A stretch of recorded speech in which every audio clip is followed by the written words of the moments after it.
pessoal lá de fora que vê a Rocinha é diferente do pessoal que mora aqui dentro e sabe da realidade. Porque a gente vê que tem muita gente que quer estudar, que quer correr atrás. Me formar e pretendo ainda fazer outras faculdades, se o polo continuar aqui. Tudo que eu aprendo com os professores, com as matérias que vão vindo, eu coloco isso em prática no meu dia a dia.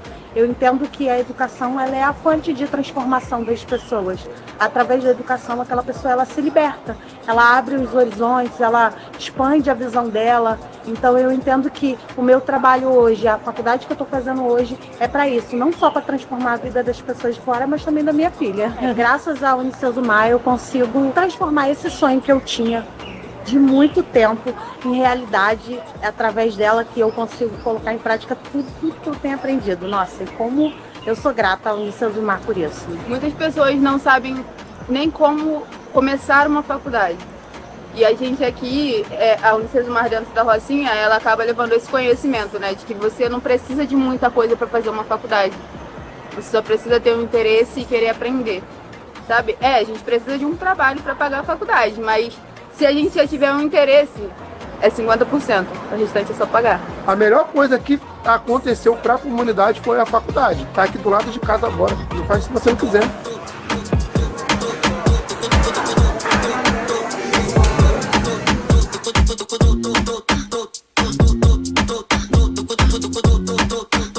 Então eu me sinto meio que um rato de esgoto, sabe? No meio disso tudo. Eu não me encaixava em nada. Eu só comecei a querer fazer faculdade quando eu parei para pensar assim, caramba, eu preciso me aposentar. E isso mudou muito a minha vida, porque ali eu vi a oportunidade de estar saindo da favela, de estar dando oportunidade para outras pessoas também estarem vindo, conhecendo a Unicesumar, entendeu? A Unicesumar abriu portas para mim. Eu saí, eu vim pra cá, eu trabalhava no iFood, pegava sol, carregava peso, não era valorizada. Então, eu moro na Rocinha há 51 anos, né? E a gente sempre lutou para que tivesse uma universidade aqui dentro. E hoje, com a chegada da Unicesumar, a Rocinha ela passa a fazer uma diferença entre as demais favelas. A gente está construindo e está trazendo a educação para a maior favela da América Latina. Chegamos à Rocinha, chegamos para ficar.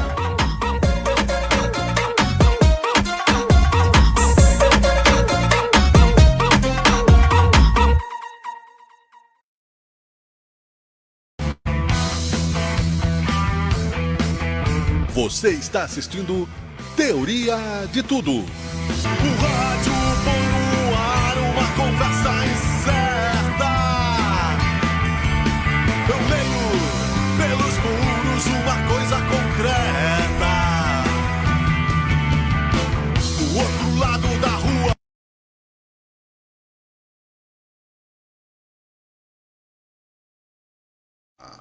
Microfone silenciado, depois de férias perdi a prática. Olá, olá, bom dia, boa tarde, boa noite, estamos de volta, chega de férias. Estamos aqui de volta na terceira temporada do Teoria de Tudo, com apagão e tudo, né? Na região do Esplanada, próximo ao aeroporto, sem luz desde ontem. Estamos no plano B, aqui na casa da mamãe, né? Com café especial e tudo. Olha aqui, ó, plano B, não é? Fazendo a edição e a volta, o retorno de férias, edição de número 531 do Teoria de Tudo, em busca da razão perdida. Pensando bem, dá pra ser feliz. Tudo bem com vocês? Muito bom dia, muito boa tarde, muito boa noite. Nós não paramos, não. O Teoria de Tudo tem muitas novidades em 2024. São 531 edições, uma média aí de mais de 1.500 visualizações e a audiência do programa diária. Também em Sabe Caxias, nós estamos com vocês. Muito obrigado ao Unicesumar, a Top Down Informática, a revista Acontece Sul, TV Caxias e muita gente boa que está conosco por aí, nossos queridos apoiadores. Hoje nós temos uma pauta, né, especialíssima também na volta para falarmos sobre o cenário geopolítico mundial, a questão das guerras que nos preocupa bastante. E ele que está sempre conosco, nosso querido professor, cientista político, sociólogo, João Inácio Pires Lucas, que vai falar em instantes, logo após os destaques de volta do programa, para que a gente sempre coloque aqui, né, no recorte da história do Brasil e no mundo que está acontecendo neste momento. Mercado financeiro reduz para 3,87% a estimativa de inflação no Brasil em 2024. Bancos deixam de oferecer transferências via DOC a partir desta segunda. seguro-desemprego. Saiba os novos valores para este ano, né? Está aí na pauta também. Fortuna dos 5 homens mais ricos do mundo dobrou desde 2020. E a questão das guerras, né? O Hamas, Israel, a Palestina, a Ucrânia, a Rússia, as questões que estão envolvendo o narcotráfico no Equador, ele está sempre por dentro dessas questões e tem sempre uma visão isenta e importante para nos trazer. Meu querido amigo, né, o professor João Inácio, vou trazer ele para a tela aqui para que a gente possa conversar novamente. Primeiramente, feliz ano novo, professor, bom dia. Bom dia, feliz ano novo para ti, para nossa audiência. E espero que o Inter ganhe alguma coisa esse ano, né? É mais fácil acabar a guerra do jeito que vai o negócio, mas vamos torcer também, né? Sim, E aí, professor, tá de férias? Tá na praia? Tá em casa? Tá estou onde? na praia. Mas acontece que, né? Como é que é? Cavalo que corre porque gosta não se cansa, né? Isso, é isso aí. Que legal. Bem-vindo novamente, né? Estamos de volta depois de uma parada. Paramos no dia 20 de dezembro e agora vamos até dezembro de novo. Quando já estamos na segunda quinzena de janeiro, né? O tempo voa, né, professor? É, que horror isso, né? Nossa. E nós temos visto aí, professor, dentro dessa ideia toda de estabilidade difícil de se conquistar no cenário geopolítico, uma série de questões acontecendo no mundo.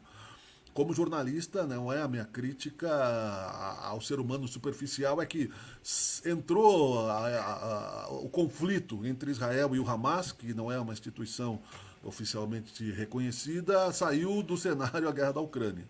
Nós tivemos também a questão do Equador agora, que está em questão declarada guerra civil. Enfim, a nossa pauta é justamente na ordem, né, que o senhor quiser propor das coisas, o cenário geopolítico mundial de guerras. Aliás, uma informação que a Coreia do Norte, né, lá teria também lançado um míssil atômico que teria viajado no espaço 1.000 quilômetros. Como é que o senhor está vendo esse momento? Enfim, qual é a análise geral que o senhor faz, por gentileza? Pois bem, eu começaria primeiro assim com alguns conceitos, né? E até para que possamos diferenciar esses diferentes conflitos, né? Em primeiro lugar, dizer que existe uma diferença assim entre as relações internacionais, né, ou a relação entre os países. Existe assim uma categoria que é a política externa, né, que geralmente dá conta quando os países se relacionam em períodos assim de paz, ou eles se relacionam do ponto de vista do comércio, da cultura, né? Política externa. E existe o conceito assim, das relações internacionais, que geralmente é voltado para as relações conflituosas, né?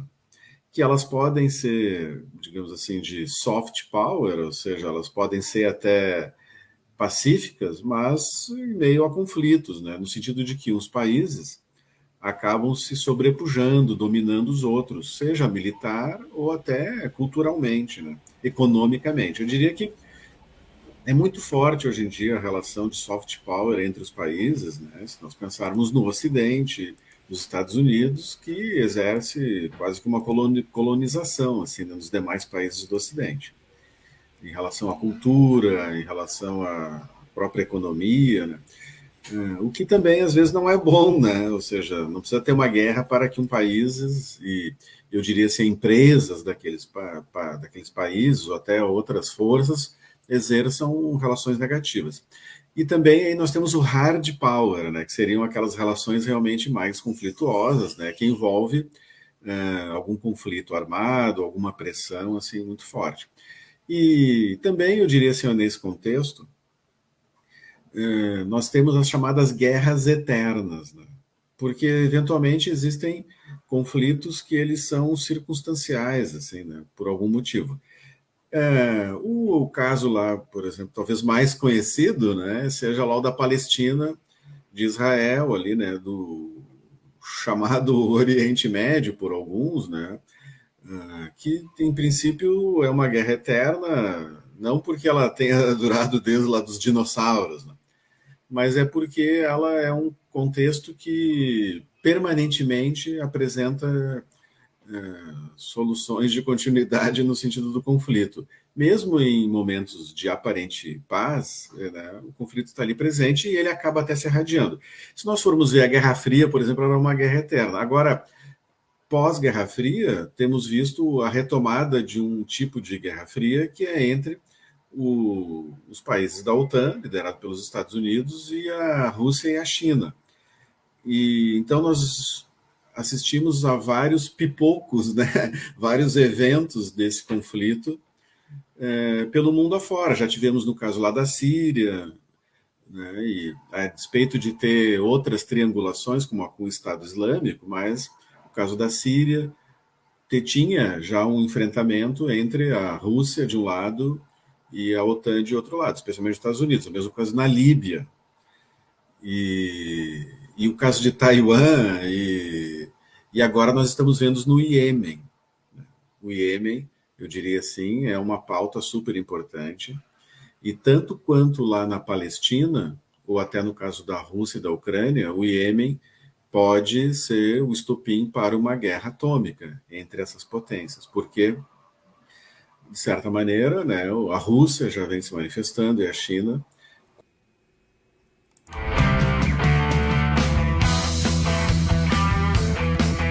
Você está assistindo Teoria de Tudo. O rádio põe no ar uma conversa incerta. Eu leio pelos muros uma coisa concreta. Do outro lado da rua. Muito bem, estamos de volta, né? Depois de uma pequena intermitência no sinal, voltando de férias aqui, né? Com sinal de internet, com luz, tudo novo, tudo diferente. Retomando o nosso assunto, eu vou trazer de volta aqui ao ar o professor João Inácio Pires Lucas para contextualizar os cenários de guerra, não é?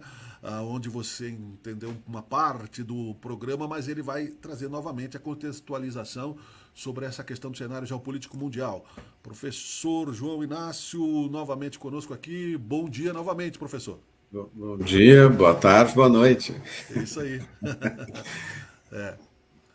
A nossa pauta é o cenário de guerras, não é? Nós chegamos até a Síria, mas eu gostaria que o senhor retomasse novamente, né, essa questão. Muito bem. Então, é importante, né, que consigamos diferenciar os conflitos que pipocam pelo mundo afora. Ou seja, nós temos as chamadas guerras eternas, que elas já fazem, eu diria, até parte do sistema geopolítico internacional, pela sua continuidade, pelos seus desdobramentos. E talvez o exemplo mais conhecido seja lá do conflito Israel-Palestina, que acaba se desdobrando ali pelos outros países, e que é uma guerra eterna, eu diria assim, né? Ela não começou desde sempre, mas ela está no calendário dos países de uma maneira muito presente. Tanto que Israel e os países das suas fronteiras se preparam, assim, quase que tudo na sociedade voltado para isso, e também tem as repercussões internacionais, né, que chegam até os Estados Unidos, de um lado, com a OTAN, e a China, a Rússia, de outro lado. Temos também ali próximo, né, outros conflitos que também, de alguma maneira, podem ser chamados de eterno, né, como, por exemplo, os conflitos da Líbia, da Síria, que eu diria assim, hoje até também fazem parte de uma nova Guerra Fria, que é entre a OTAN e liderada pelos Estados Unidos de um lado e a própria Rússia e a China de outro, tanto que os conflitos na Síria, na Líbia, das últimas décadas, têm a ver justamente com essas pontas de interface, né, que acabam tendo como pano de fundo, né, as grandes potências em determinadas localidades, né. Talvez agora também, né, o caso da Ucrânia, né, seja esse, porque talvez a Ucrânia, né, seja a parte menos envolvida, assim, diretamente, é lá o conflito, as pessoas morrem lá, mas nós temos diretamente já a Rússia, mas também por trás da Ucrânia os Estados Unidos, né, e as suas articulações. Se nós formos ver, também temos lá no Iêmen, né, que é também uma região de conflito lá com a Arábia Saudita, né? Temos alguns revoltosos, né, dessas organizações não tão governamentais, assim, né? Mas o Iêmen também tem trazido à tona sempre riscos de uma catástrofe nuclear internacional, né? Temos visto os Estados Unidos, né, e a Inglaterra atacando lá os rebeldes do Iêmen, mas se nós formos ver, é uma condenação da Rússia e da China e eles também não querem deixar barato. Lembrando que esse ano começou os BRICS Plus, né, os BRICS mais. Até a própria Arábia Saudita, o Irã, o Egito, né, que são países daquela região, junto com os Emirados Árabes Unidos, fazem parte dessa organização que paira uma série de expectativas, né, no sentido do que esses BRICS mais, agora que não tem o caso da Argentina, mas que teve o aumento de alguns países que justamente são fundamentais naquela região do planeta. E me parece que essa iniciativa, por ela ter a Rússia e a China, né, nos BRICS, já dá sinais fortes de que a nova Guerra Fria, ela dar-se-á entre esses países, né, e a OTAN, liderada pelos Estados Unidos. Então, digamos assim, agora o anúncio, a expectativa é de que isso aconteça. Então, nós vamos ver mexer nesse tabuleiro geopolítico para ver se realmente os países europeus e outros estarão do lado lá dos Estados Unidos, porque até existem alguns países ocidentais nos BRICS, como o próprio caso do Brasil, né?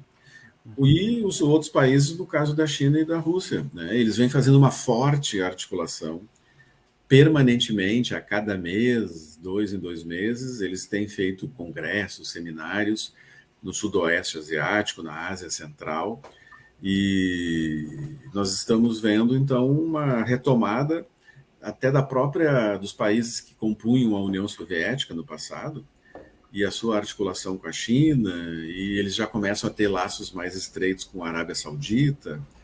E nós estamos vendo realmente um questionamento muito forte em relação ao poder dos Estados Unidos e essa predominância no mundo que aconteceu depois da Guerra Fria. Então, e geralmente essas questões econômicas, né, com a China retomando as novas rotas da seda, elas não acontecem sem ter uma perspectiva militarizada, né? Porque, como já dizia o Clausewitz, a guerra é a extensão da política, e eu diria assim, e vice-versa, mas a guerra também é a extensão da economia, né? Então, nesse sentido, nós temos uma forte relação de soft power entre os países, com as questões econômicas, com a globalização, mercados, os padrões culturais, né, gastronômicos, mas o soft power, que é uma coisa importante, né? E o Brasil, até certo ponto, tem assim, um soft power no mundo, que é com carnaval, né?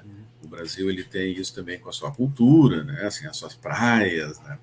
Ele também tem um pouco um futebol, assim, vem perdendo, né, isso, mas o carnaval, por exemplo, ele mostra como um país pode ter uma importância no mundo e influenciar no chamado soft power. Agora nós temos sempre o hard power também, que vem acompanhado das intensas disputas econômicas pelos fatores energéticos, pelos mercados, né?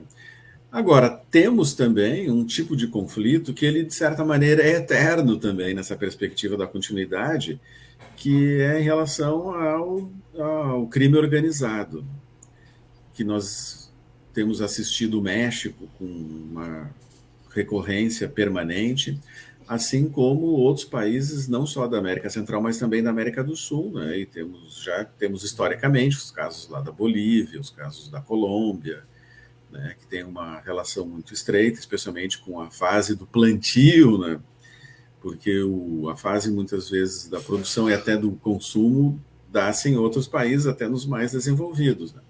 E estamos vendo gradativamente o Equador também ser arrolado, o Equador que está numa tensão grande. Talvez a novidade seja essa, porque já tivemos episódios também muito complexos, assim, até muitas vezes de lutas entre grupos guerrilheiros, né, na Colômbia, Bolívia, Peru. Agora estamos vendo no caso lá do Equador, né, que era um país um pouco afastado disso, mas que entrou no eixo, né, e nós também não podemos dizer que o Brasil está muito longe disso, né. Não são talvez os mesmos grupos diretamente, mas o crime organizado, que é muito forte também em outras regiões, né, na Ásia, e por que não também nos Estados Unidos, né, na própria Europa, o crime organizado ele é cada vez mais uma potência internacional ramificada em diferentes negócios e que tem, talvez, na sociedade civil organizada, o seu principal opositor.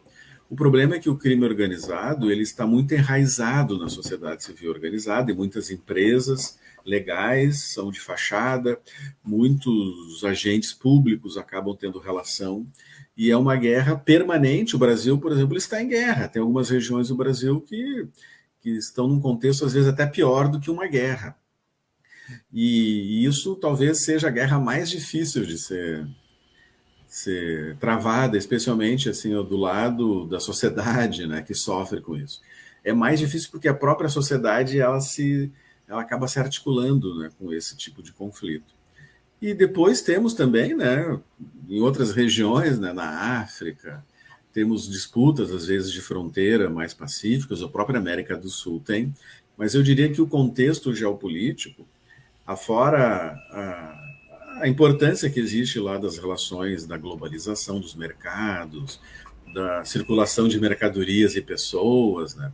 Que é algo que vinha numa intensidade grande, agora temos um contexto um pouco adverso, com talvez uma criação de blocos, né, que talvez dialoguem pouco, como é o caso da Rússia, da China, que cada vez mais vão rompendo as suas relações, especialmente a Rússia com o Ocidente.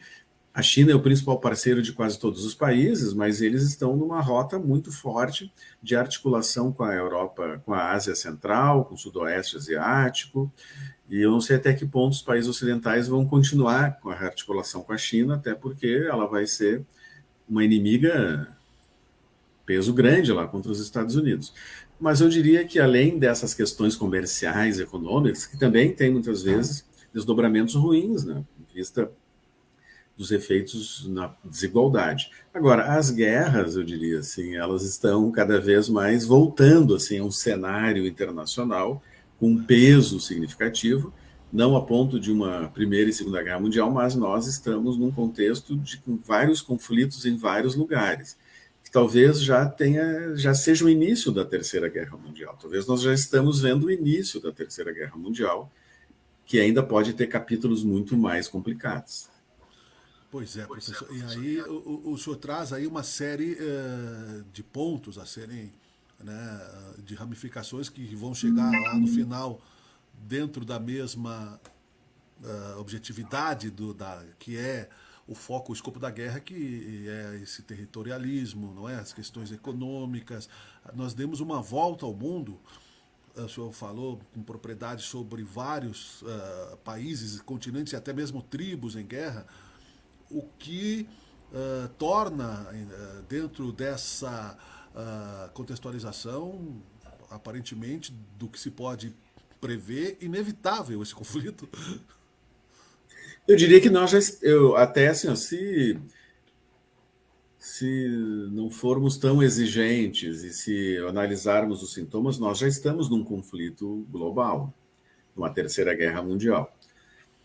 Ela ainda é muito forte no sentido do soft power, assim, dessas relações comerciais, né? Das chantagens até econômica, dos boicotes e das sanções, né?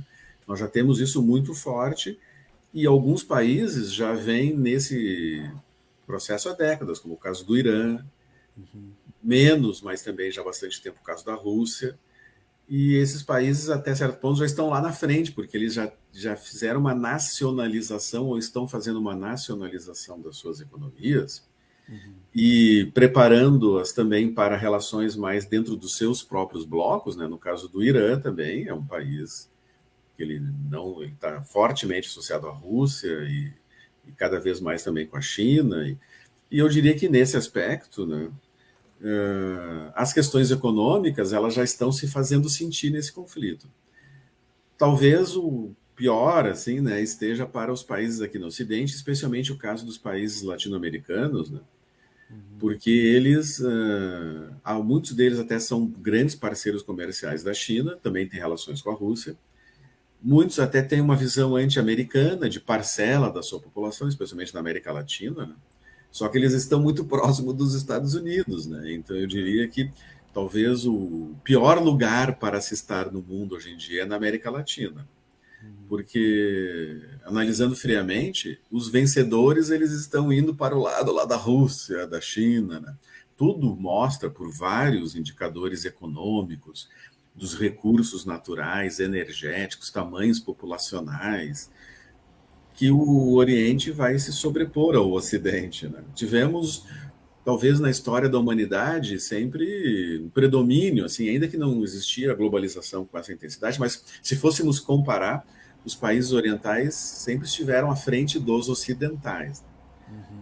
Talvez nos últimos 500 anos, com as grandes navegações, uma colonização, né, dos países europeus, tivemos um momento ali em que os países ocidentais, né, eles tiveram um predomínio, até podemos falar da tal da ocidentalização, mas hoje lá no Oriente já se fala da desocidentalização. Nós não sabemos bem o que isso possa implicar, o que isso vai implicar do ponto de vista da cultura, da economia, da política, da democracia, né? Não sabemos bem, né? Ou seja, se nós pegarmos as principais potências lá do Oriente, elas não são democráticas, como é a democracia no Ocidente. Então, isso é uma expectativa muito grande do que isso possa redundar, mas com certeza, eu diria, os países latino-americanos, eles são países que talvez estejam no pior lugar, assim, porque eles estão longe lá, talvez, desses que sejam os predominantes. Eles veem, assim, uma Europa e os Estados Unidos com problemas econômicos, estagnação e crise. O próprio Estados Unidos, a própria situação política dos Estados Unidos é sintoma de como esse país está de uma situação muito diferente daquela que tiveram, assim, nos últimos 70 anos, né, 50 anos, os Estados Unidos predominou, assim, né, teve uma importância significativa para tudo, cresceu ainda mais depois do fim da União Soviética, mas nós já estamos vendo uma decadência lá dos Estados Unidos, a própria política interna deles mostra isso, alguns bastiões que eles tinham lá das eleições, dos partidos, estão ruindo, os Estados Unidos está meio sem saber o que fazer, né? Porque ele perde importância no mundo, mas ele tem questões internas para resolver, então é um cobertor curto, assim, né? A ponto de que o próprio sistema político dele, que começa hoje até com as prévias, né? As prévias, assim, que são aquelas fases iniciais para ver quem serão as candidaturas, né? Estamos vendo uma situação inusitada de uma pessoa que já foi presidente concorrer, talvez querer concorrer novamente, que não é um padrão dos Estados Unidos. Essa mesma pessoa está sofrendo sanções jurídicas, que é uma coisa que não existe nos Estados Unidos, diferentemente do Brasil. Eles não judicializam muito a política deles, nas eleições, né, no caso. Sim. E eles estão vendo isso, assim, que é uma novidade assim, excepcional, né? Até porque eles não judicializavam as eleições, até porque eles sempre se colocaram como um país mais democrático, né? Então, se eles judicializam, eles estão mostrando que existem falhas internas, né? E isso é ruim, ou seja, começa a mostrar, se a gente pensa assim no macho alfa, né? Quando ele começa a mostrar fraqueza, ele perde o controle, assim, né, da sua espécie, né? Então nós vamos ver que o mundo ele está passando de ponta de cabeça para baixo, fora as questões climáticas. Eu diria que nós estamos numa época muito desafiadora para, assim, os líderes, os governantes, os legisladores, os juristas, porque de um lado temos as questões climáticas e de outro lado temos a guerra, ou seja, nós não estamos assim numa situação tranquila e folgada, né? E isso mostra que, por exemplo, para um país como o Brasil, ele pisa em ovos, né? Porque independentemente da administração local do Brasil, ela se vê em meio a esses desafios internacionais. O Brasil, que é um país grande, né? Ele é uma potência assim, regional, então todo mundo se interessa no Brasil, até para que lado o Brasil vai, né? Então eu diria que é uma situação muito complexa internacionalmente, mesmo que o Brasil esteja longe dessas guerras, né? Ele está só em relação ao crime organizado. Então o Brasil, nossa, eu diria que é uma situação muito complexa. Sim, e aí vão surgindo possibilidades no cenário do mapa mundi, sendo que partimos do princípio de que já está posto, né, um cenário de conflito mundial, com guerras independentes, entre aspas, não é, devido aí às suas regionalidades, mas interligadas pelo comércio até mesmo, né, pelo cenário, e que daqui a pouco vão se atrair em blocos. E talvez não tenha assim, uma definição igual à Primeira e Segunda Guerra Mundial, mas com práticas comerciais mais agressivas, o que pode gerar, né, subdesenvolvimento, inclusive talvez não se tenha uma invasão territorial como se teve na Ucrânia, ok, mas nas tentativas, né, da Alemanha nazista, mas com uma questão, né, de imposição de mercado mesmo, professor? Não, até eu acho que tu pegaste bem, assim, Miguel, porque já tivemos essa configuração, como aconteceu no caso do Japão, que, né, invadiu, né, assim, vários dos países na região, até porque o Japão, assim, é um país que não tem muitos recursos naturais, né? E também, assim, lá por estar no Oriente, vendo a França, a Inglaterra e até depois os Estados Unidos, né, colonizando lá algumas regiões, o Japão, uma visão imperialista, assim, ele se sentia ruim porque ele daí não tinha os recursos e via as outras potências, se é para dominar, então que seja uma potência local, né? E o Japão então exerceu isso, a Alemanha também, que tinha também problemas em relação seu espaço vital, como dizia o Hitler, né? Então tinha toda uma preocupação de incorporar aquelas grandes regiões agrícolas lá da Ucrânia, indo até ali o sul da Rússia, né, também com recursos ali, né, no Mar Cáspio e outros em busca de petróleo, mas também em busca de terras férteis, né. Então isso implicava então em invasões, né, dos exércitos. Talvez hoje isso não seja mais preciso, até porque temos essas guerras tecnológicas, né. Mas temos essas pressões e os embargos e a questão econômica. Acho que tu pegaste bem, ou seja, as guerras hoje elas têm mais ferramentas, né?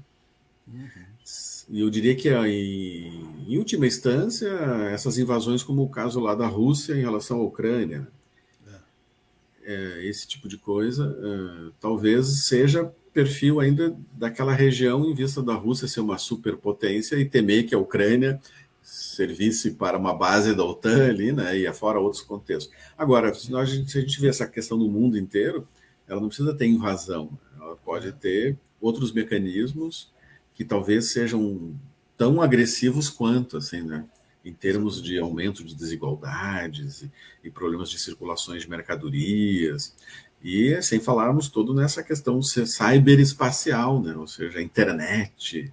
Nós temos praticamente a nossa vida, né, ela é cada vez menos presencial e cada vez mais virtual, assim, em termos de recursos, de relações, pessoas que trabalham, pessoas que...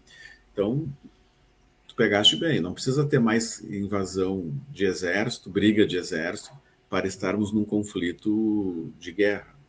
As transferências de valores, não é? As moedas digitais, não é? Enfim, e dentro dessa ideia ainda... considerando, analisando, vamos supor, a linha, né, de desenvolvimento que teve os Estados Unidos e seu princípio de decadência, não é? Assim, entre aspas, com essas questões de judicialização da política, não é? Mas ainda com muita riqueza e muito poder bélico. Isso não pode precipitar, de uma certa forma primitiva ainda, né? Já que a consciência do cidadão americano se perde um pouco nessas questões, até por omissão e até pelo fenômeno da própria questão psicossocial das redes sociais, onde, né, muita gente está... Há estudos que a pessoa está emburrecendo, não se lê mais tanto quanto se lia, não é? Então, considerando-se, claro, que não seria necessidade de utilização do material bélico, mas tem a Coreia do Norte e tem o poder intervencionista dos americanos, né? A violência explícita ainda pode acontecer, professor? Nós temos, talvez, nessa questão do soft e do hard power, isso. É interessante porque os Estados Unidos, né, eles são campeões no soft power, né? Tanto que eles globalizaram o seu estilo de vida, assim, né? Não sem resistências, né? Eu diria que a própria América Latina, ela tem um sentimento, assim, anti-americano, né, no caso, né? Ainda que todos os países sejam americanos, mas anti-estadunidense, assim. A Europa também, assim, né? Ainda que alguns países sejam muito devedores, assim, né, ou se sentem assim em relação aos Estados Unidos, né, por causa da Segunda Guerra Mundial, mas a Europa também, né, ela não nutre amores assim pelos Estados Unidos. Eu acho que ela também é até a própria raiz, né, do estilo estadunidense, mas eu diria assim, que os americanos, de certa maneira, eles têm isso no mundo, tanto que ontem, por exemplo, né, tivemos a transmissão de uma premiação do cinema lá dos Estados Unidos, que e tem uma perspectiva global, ainda que ele sofra a concorrência de Bollywood na Índia e a China, mas o estilo, né, estadunidense, ele foi muito importante na segunda metade do século XX, né? Em tudo, no cinema, na cultura, em geral, na gastronomia, apesar de não ser muito, especialmente no fast food. Agora, os Estados Unidos também eles são fortes no hard power, porque eles têm uma visão meio troglodita, assim, né? E de destruição em massa. Se a gente analisar os casos lá do Iraque e outros, Estados Unidos, eles chegam bombardeando e destruindo tudo, que é diferente do modelo chinês, que até, assim, qual o conflito chinês? Que país a China bombardeou, assim? Nós vemos as escaramuças, né, lá com Taiwan, e se nós formos no Vietnã, os vietnamitas vão dizer que eles sofreram muito mais com a China, historicamente, do que com os Estados Unidos, com a guerra dos Estados Unidos. Então, assim, ó, a China também não é nenhuma santinha, mas ela tem um estilo diferente, né, de guerrear. Talvez seja mais aquele viral, assim, menos troglodita como o dos Estados Unidos. E a própria Rússia também, se a gente vê o caso da Ucrânia, ela também não fez um arrasa-quarteirão desde o início. Ela demora nesse conflito, né? E ele se estende, e como tu pegaste bem, nem se tem mais notícias, assim, eu diria, na imprensa oficial, mas a gente vê que a Rússia tem um comportamento diferente também do que aquilo que aconteceu no Iraque, por exemplo, lá nas duas guerras com os Estados Unidos, que é de jogar bomba, joga bomba e depois ver o que é, né? Então, isso faz com que os Estados Unidos ele seja uma espécie daquele tigre acossado, assim, né, que reage agressivamente. Reacionário. E nesse aspecto, isso pode ser um fator de risco. Na medida que os Estados Unidos vai perdendo força, aliados, a própria Arábia Saudita já admite vender o seu petróleo não só em dólar, isso daí pode atiçar o tigre, ele pode forçar para cada vez mais esses conflitos armados, né? E eu penso nos países latino-americanos que estão bem perto dos Estados Unidos, o que não possa acontecer com esses países, não porque aqui esteja a Rússia e a China, coisa do gênero, mas aí podem ter pretextos, como o do crime organizado, narcotráfico, né? Então, nós temos que ficar de sobreaviso, assim, porque pode ter isso. Ainda que a China ela não tenha, assim, essa versão de invadir e ocupar os países, né? E eu diria assim, a Coreia do Norte, ela tem esse belicismo, mas é uma questão mais local ou contra os Estados Unidos, né? Então, nós vamos ter que acompanhar essa movimentação, assim, né? Porque, com certeza, a China, ela tem essa articulação toda com os países, não porque ela gosta dos outros países, mas é pensando internamente, né? Para o seu crescimento. Exato. E os Estados Unidos, por mais belicista que seja, ele também ajudou muito o desenvolvimento, né, dos países, especialmente latino-americanos. Eu diria assim que o bom seria dos países terem a sua própria força e a sua independência e autonomia e soberania para poder se desenvolver. O Brasil, que é uma potência, né, eu diria, poderia estar no mesmo nível desses todos. Felizmente, o Brasil tem uma cultura pacífica, né, não tem essa visão de sair dominando, e o Brasil não sabe aproveitar bem as suas riquezas, né? Então o Brasil tem uma posição vulnerável no mundo, porque ele poderia ser uma potência para se diferenciar, até porque ele não quer guerra e, em tese, ele não tem essa visão de dominação imperialista.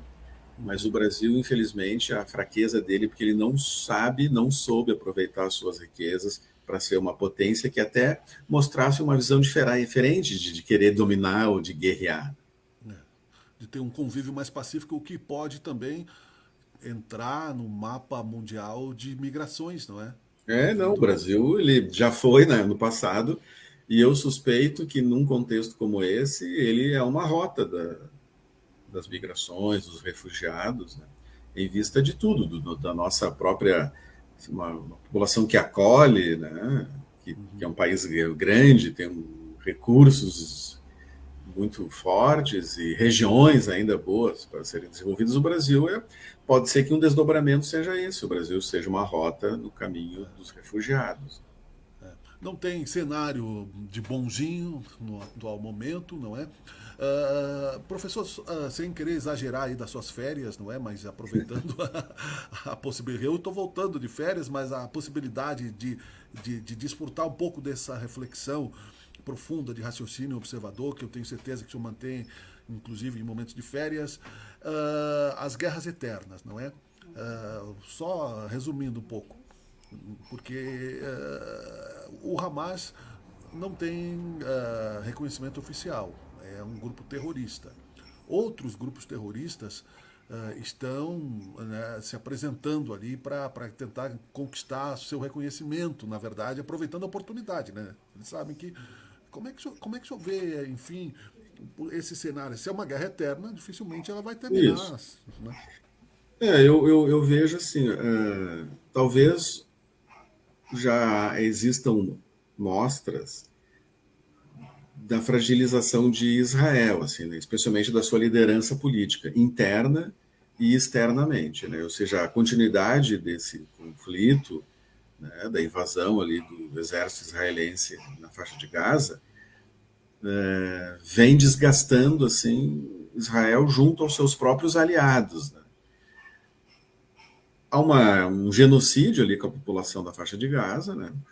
E eu diria assim que para esses grupos, em princípio, especialmente, né, o Hamas, que está perdendo pessoas, mas eu não percebo, assim, seja em relação ao Hamas, seja em relação ao Hezbollah, um contexto pior do que aquele que já existe em relação ao estigma de grupos terroristas. Eu vejo ao contrário, né? Eu acho que quem está num desgaste muito grande agora é Israel, e isso exigirá dos seus aliados, especialmente dos Estados Unidos, repensar a continuidade desse conflito, porque ele pode ser muito catastrófico assim, para Israel. E o Talvez objetivo isso vá gerar... Era o mesmo objetivo deles, né? Do Hamas. acho que dos grupos eles estão assim... É horrível, porque milhares de pessoas estão morrendo, né? Mas muitas vezes essas equações não entram nesses cálculos assim para esses atores. Até bom que morra gente. Infelizmente, né, o que se percebe? Aquela articulação política que dava sustentação para Israel, ela está desafiada, né? E isso talvez vá implicar numa mudança política de Israel, até porque a atual liderança está num desgaste muito grande. Eu acho que essas forças políticas, né, a expectativa delas é que elas consigam unir o povo árabe, o que talvez não aconteça tão facilmente, assim, né? Mas eu diria que para os Estados Unidos ainda pior é isso, né? Que esse desgaste de Israel implique numa articulação dos povos árabes que, para a felicidade de Israel e dos seus aliados, são muito desunidos, né? Pelas questões religiosas e outras, e aspectos também geopolíticos e de guerra e econômico. Agora, se esse conflito continuar, eu arrisco que possa aumentar a articulação desses países, o que então vai gerar uma modificação muito grande nessa guerra eterna, assim, em relação às forças. O que é o mesmo que acontece na Ucrânia, ou seja, a Ucrânia já perdeu a guerra, só está essa força política lá do Zelensky, dessa turminha, que já foi denunciada no próprio Ocidente pelos seus aspectos de corrupção, assim, né? Os próprios países ocidentais da OTAN já vêm reclamando dos Estados Unidos, e setores dos Estados Unidos também já vêm mostrando que foi um equívoco eles darem muita força para esse Zelensky, que deu sinais de corrupção até com os recursos que eram enviados por esses países, né? E a Ucrânia já perdeu, então a Rússia, em princípio, ela já tem ali um predomínio necessário, mas é aquela questão que o próprio Ocidente ainda teima em ficar estimulando, só que ali é um sinal de que se deixar a Rússia ganhar, é um ponto muito grande assim, né, para a Rússia e para a China nesse tabuleiro internacional. Talvez com a resolução da Ucrânia vai estourar em outro lugar. E qual é o outro lugar que vai estourar? Vai ser ali no Iêmen? Vai ser na América Latina? Eu diria que a América Latina tem menos probabilidade porque ela não tem uma presença chinesa e russa forte. Mas eu diria, talvez no norte da África e algumas regiões ali do Oriente Médio, pode ser que pipoque um desfecho do caso da Ucrânia. Pois é. Para concluirmos, eu trago de volta à América Latina nosso foco com relação ao narcotráfico. O Equador, não é? O prefeito do Rio de Janeiro denunciou, né, a chantagem do narcotráfico a empresas, né, recentemente, cobrando R$500 mil para se construir uma praça pública. É um cenário velado de guerra e muito perigoso, né? Assim, não se pode também. Agora, por que se chega a esse ponto? como sociólogo? Nós temos duas situações assim já mapeadas, né? Em parte, o crime organizado ele tem muito da sua força tirada da sociedade, ou seja, nas pessoas que são viciadas, nos próprios agentes públicos e privados que, em busca de recursos, acabam se articulando, né, com esses grupos. Isso é o caso dos Estados Unidos, dos sindicatos e da máfia, né, naqueles fundos de pensão. Vejam aqueles casos dos caminhoneiros lá, né, daquela liderança dos caminhoneiros, o tal do Hoffa, aquele que desapareceu, né, que já foi personagens de filme, como lá do Irlandês. Então, assim, ó, o modelo americano, estadunidense, mostra que muitas vezes forças da sociedade legal, civil, se articulam com os criminosos em busca de recursos, em busca de apoio, e isso acontece nas sociedades latino-americanas, isso acontece no Brasil, né? Infelizmente, nós temos isso. Então, parte da força do crime organizado é justamente dela se articular com a sociedade civil, né? Positivamente para o crime organizado. E, em segundo lugar, eu diria, né, o grande problema é que nós temos, nos países republicanos e democráticos, né, nós temos assim, uma dificuldade de lidar com isso.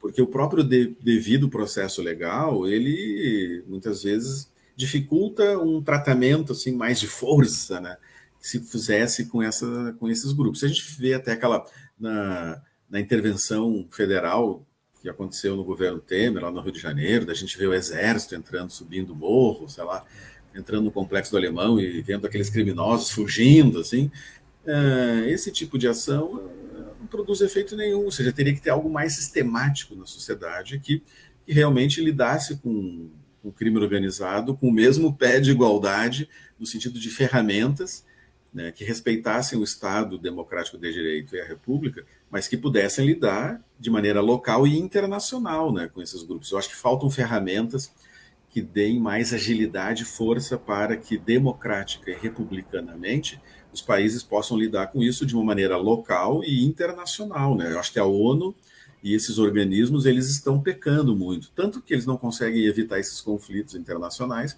como também eles não sabem lidar com o crime organizado, que, infelizmente, tem tentáculos pelo mundo inteiro, assim, né? Ainda que ele possa ter forças, porque a gente vê, os Estados Unidos, tudo bem, os Estados Unidos eles têm problema que são os consumidores, né? Mas o problema lá está nos países daqui, e muitas vezes os governos, né, eles acabam até sendo coniventes um pouco com o crime organizado, porque as pessoas são viciadas. Esse é o problema. A classe média é viciada, os ricos eles são viciados. E daí, o que vai ser feito se o próprio público que consome o produto do crime organizado está entre as elites? Como é que fazem relações? E muitos pobres, eles é um fator de emprego e renda. Muitas das populações latino-americanas, se a gente vê o caso do Brasil, pessoas pobres, elas sofrem estigma, preconceito, discriminação, e daí elas muitas vezes têm como opção de vida, de prestígio, de dinheiro, o crime organizado, porque a população civil ela é preconceituosa, racista, ela discrimina, trata mal as pessoas ganham pouco, né? As pessoas ganham pouco, então às vezes tem as questões econômicas, não pode aumentar muito o salário mínimo, as convenções coletivas de categorias de metalúrgicos, de outras, enfim, as empresas, o próprio Estado às vezes é contra que eles se mobilizem, mas quanto mais pagar para essas pessoas, menos elas vão ter apelo para trabalhar no crime organizado. Perfeito. Então nós temos essas raízes estruturais, sociológicas, né, que são muito difíceis, né, de serem trabalhadas. Países ricos são consumidores das drogas. Países pobres, muitas vezes as pessoas vão trabalhar nessas atividades porque são mais lucrativas, dão mais prestígio e status. Mas é uma visão muito importante e não me arrependo da pergunta porque eu sabia que a resposta viria ao encontro. Ia demorar bastante, né? Mas eu acho que questões como essas, não é, precisam de tempo para serem esmiuçadas, não é? Na pressa do dia a dia aí, das coisas muito tiktokianas, não é?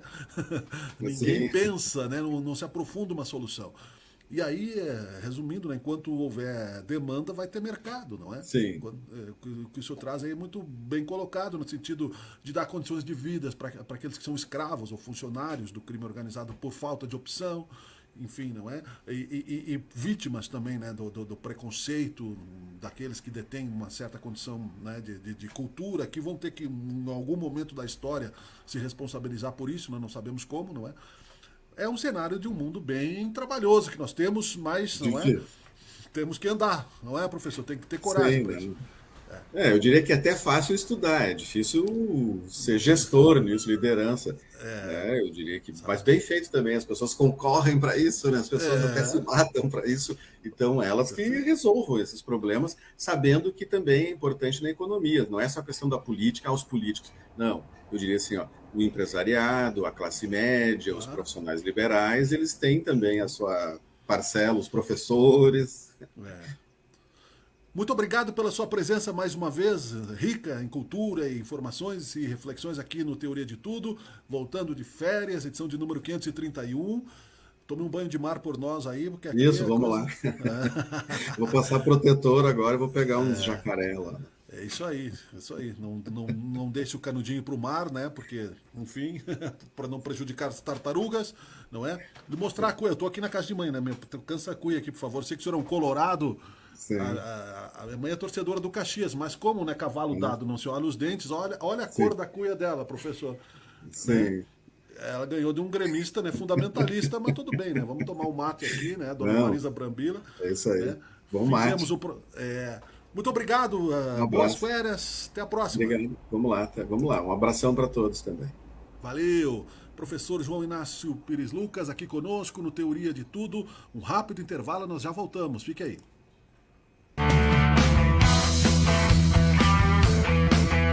Você está assistindo Teoria de Tudo. O rádio põe no ar uma conversa incerta. Eu leio pelos muros. Você precisa de conhecimento técnico especializado para o conserto do seu carro? Mecânica Tecnicar, limpeza de bicos, diagnóstico computadorizado, injeção eletrônica, mecânica multimarcas. Precisa de confiança no serviço, diagnóstico preciso, garantia e credibilidade nos serviços? Mecânica Tecnicar. Mesmo em tempos de dificuldades, a Mecânica Tecnicar não deixa você na mão. Garanta segurança, confiança para sua movimentação. Seu carro é patrimônio importante seu, de sua família, para o seu trabalho. Venha para a Mecânica Tecnicar. Fale com o Claudinho. Siga-nos no Facebook, Mecânica Tecnicar. Estamos na rua Anita Garibaldi 139, bairro Esplanada. Faça revisões regulares no seu automóvel. Mecânica Tecnicar.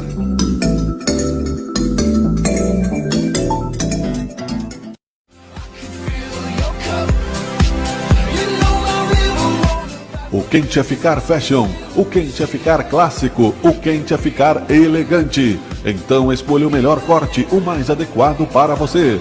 Conheça a Barbearia Navalha. Ambiente confortável, cortes promocionais, expertise no manejo. Venha fazer barba e cabelo conosco. Poupe seu tempo, ganhe dinheiro. Escolha profissionais qualificados. Barbearia Navalha. Estamos bem perto de você. Rua Primo Postale 522, na esquina da Sinaleira. Barbearia Navalha. Estamos ao seu dispor.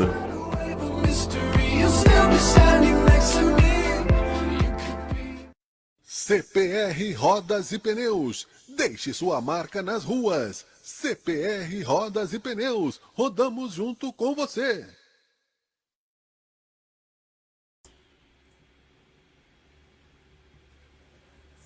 Agrícola Juriti. Se o seu pet falasse, ele diria: Agrícola Juriti. Produtos para quem você ama.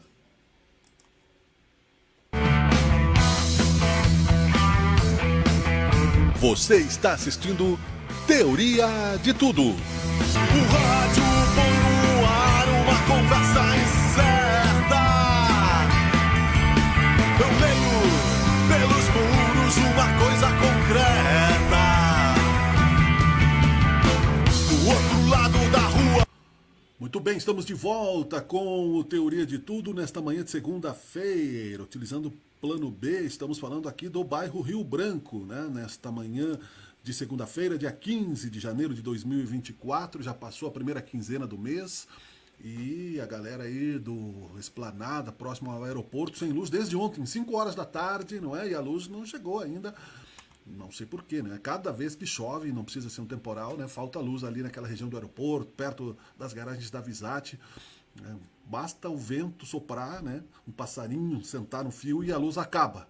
E dessa vez foi longo o processo, né? Vamos aguardar aí as providências, o pessoal está analisando por lá. Nós ainda não voltamos oficialmente com o Joselito Santos, que está com o gogó prejudicado aí pelas suas férias tórridas no Havaí, mas quarta-feira ele volta, não é? Nós vamos aqui trazer algumas informações básicas aqui do esporte no quadro Por Dentro da Bola. Por Dentro da Bola.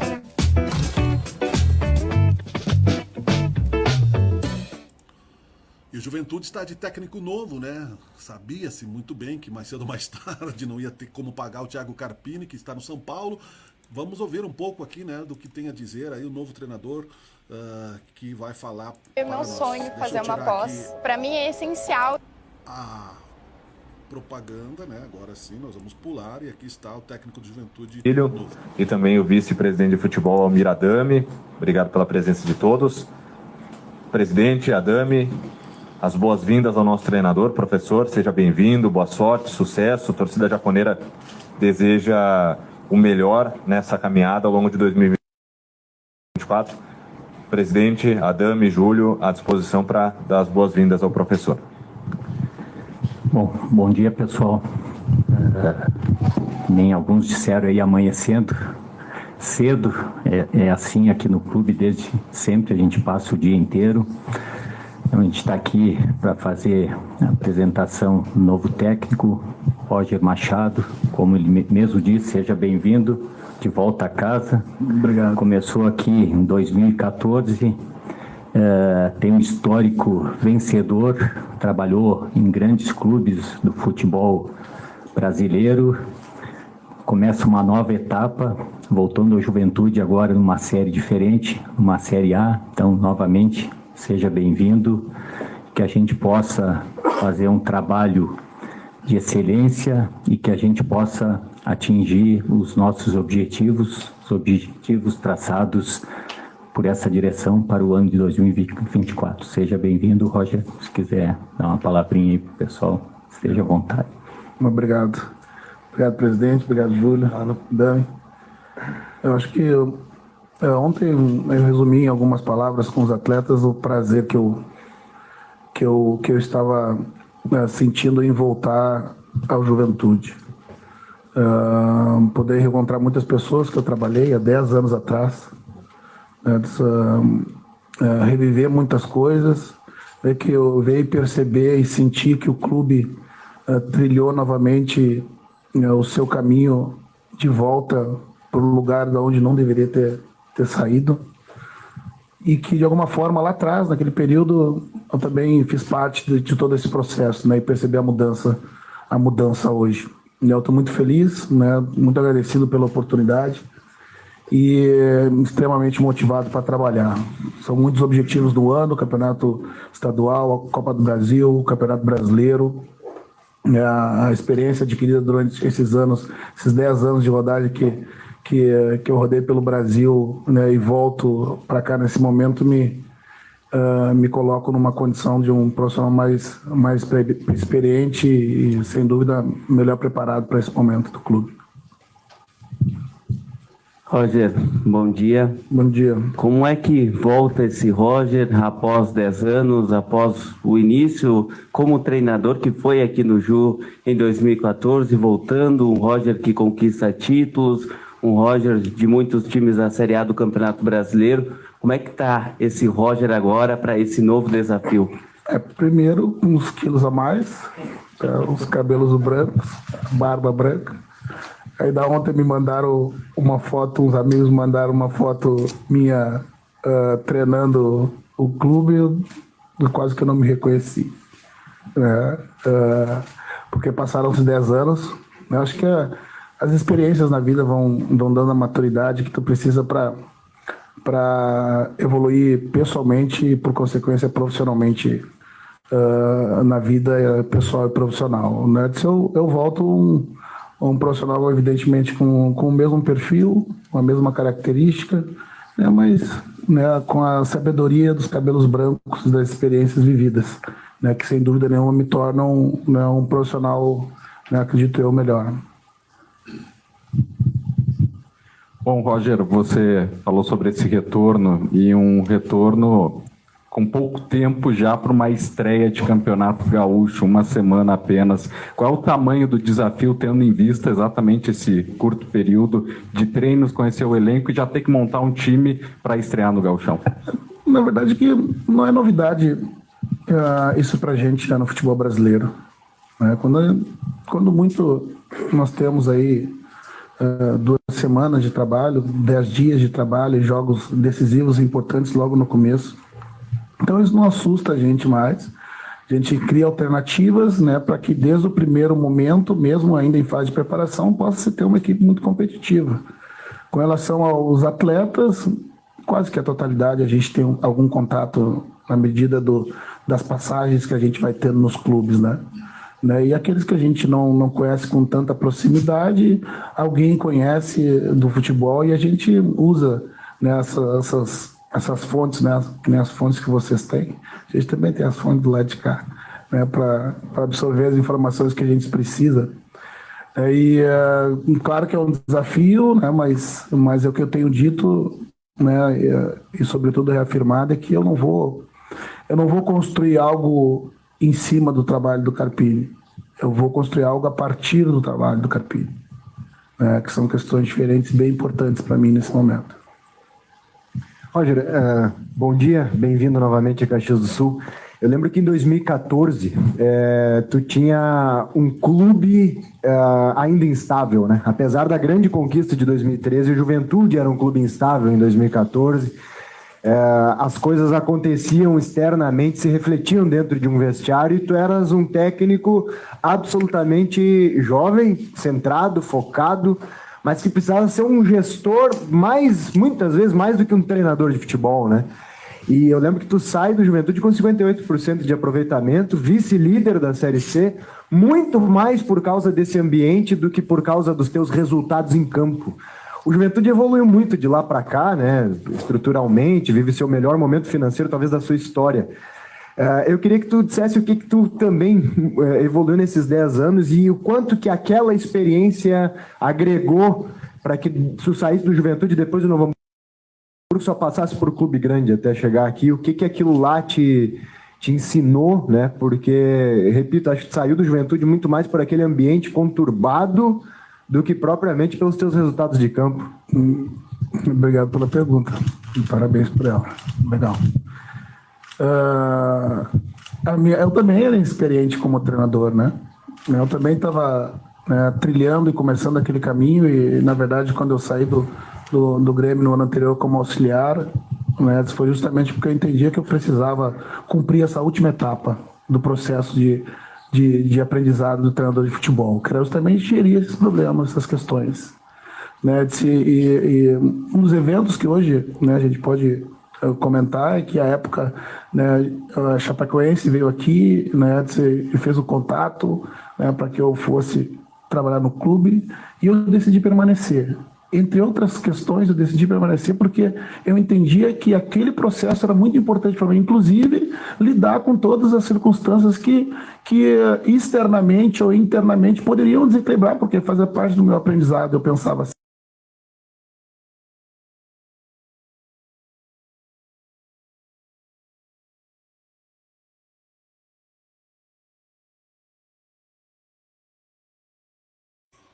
Aqui, né? Estava mutado. Agora sim, em parte, não é a entrevista coletiva do novo treinador de Juventude, no quadro Por Dentro da Bola, uma nova realidade sem o Thiago Carpini agora. O Juventude que foi bem, conquistou seu acesso à Série A do Brasileiro. E o Caxias, que também se prepara para a pré-temporada, já está se preparando, trazendo novas novidades. Novas novidades é uma redundância, né? Trazendo grandes e constantes novidades.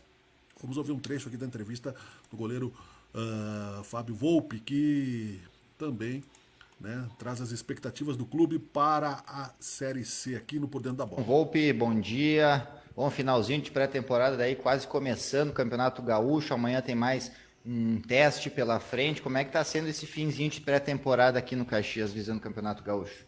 Bom dia. Não, a gente tá vendo com bastante positivo assim esse final assim. A gente tá vendo já que tá criando uma identidade já no nosso time. Apesar das peças novas assim, a gente já tá entendendo já, né, o que o Gerson quer. Cara, eu acho que a gente tá bastante confiante aí. Tenho certeza que a gente vai fazer um grande jogo nessa estreia contra o Grêmio. Você falou, Volpi, nessa criação de uma nova identidade, né? É claro que ainda é cedo para a gente fazer uma avaliação criteriosa, né? Mas até pelos 3 treinos que vocês tiveram até aqui, e você que é o goleiro que tem toda a noção em campo, né? Assim, dos movimentos da equipe, o que já deu para sentir desse novo Caxias, da nova forma de jogar que o Gerson pretende alçar nessa temporada? Cara, a gente sabe ali dos jogos treinos ali, a gente foi aumentando os níveis ali, durante os jogos ali, a gente foi entendendo mais o que o Gerson quer, né? Eu acho que ele não mudou muita coisa, assim, né, em relação à Série D. A gente sabe que é um outro campeonato, com certeza. Claro que ele tem ajuste, né? A gente está entendendo isso. Cara, a forma nova, assim, eu acho que não foge muito da característica dele, né, cara? Eu acho que a gente está conseguindo fazer aquilo que ele pede, né? Então, acho que a forma de jogar dele é bem peculiar dele, assim. Então, a gente está entendendo e é uma maneira que a gente gosta também de jogar. Então, cara, eu vejo que esses jogos, treinos aí, a gente está mostrando que a gente está entendendo isso. E a gente de por trás vê, sim, com certeza, tudo, né, cara? Quais movimentações, então, tudo que ele pede. E eu vejo ali de trás que, assim, a gente está tendo um entendimento muito bom, né, do que ele pede, sobre pressão, sobre marcação. Então, eu acho que a gente está entendendo bem, com certeza, eu acho que esses jogos, esses testes, faz muito bem para a gente poder realizar o melhor possível. Bom, Volpi, ainda em relação aos jogos treinos, né, o Caxias pegou a Avenida, o Novo Hamburgo, adversários do Campeonato Gaúcho nessa preparação, e agora tem o São José, que já é um adversário também da Série C, vai ser adversário também na Série C. O que tu espera para esse jogo preparatório de amanhã? Cara, eu acho que é bom ter amistosos assim contra as equipes que a gente vai enfrentar, até porque pra gente ter uma noção de como vão se comportar, de como é o campeonato. Então, acho que, cara, isso é bom, com certeza a gente tem que ver o lado positivo isso aí. E equipes que vão disputar o campeonato e a gente já vai ter uma noção de como eles vão se comportar, e a gente tem que estar preparado para tudo, né, cara? Qualquer equipe que vir, a gente já tem uma noção de como a gente vai enfrentar e com certeza a gente vai fazer um bom campeonato. Sim. Da outra vez que você concedeu entrevista aqui, a gente falava da disputa com o Golas, que na época tinha chegado aqui como reforço, né? Nesse meio tempo chegou também o Zé Carlos, né? Mais uma opção para o grupo. Mas você terminou bem a temporada, está bem nesse início, a gente percebe os seus movimentos no reflexo, no dia a dia, como você está bem à disposição nessa pré-temporada. Você acredita que até por uma questão de merecimento, por tudo que você construiu e está construindo agora, você deva iniciar como titular? Cara, isso é difícil falar, né? A gente treina ali, a gente trabalha o dia a dia, assim, justamente para isso. A gente se prepara para jogar, né, cara? Então, assim, a escolha, como eu falo, a escolha que a gente faz é durante a semana, né, cara? Vai depender da nossa semana, se a gente vai jogar no final de semana. Então, assim, eu digo que a disputa é bem sadia ali com eles, nada tá tudo em aberto ainda, não tem nada definido ainda, né, cara? A gente tem que seguir trabalhando. É difícil, né, cara? A corda tá sempre esticada, como eu sempre falo, né? Porque não é fácil ali. O Golas e o Zé aí, que já tá chegando também, já tá numa batida boa. Então, acho que tem que sempre estar com a corda esticada aí para não dar brecha.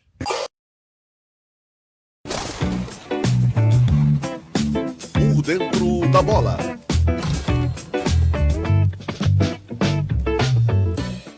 Muito bem, chegamos ao final da edição do Teoria de Tudo, de volta das férias 2024, primeira edição, dia 15 de janeiro. Muito obrigado pela sua presença, muito obrigado pela sua audiência. Até amanhã, tchau, tchau.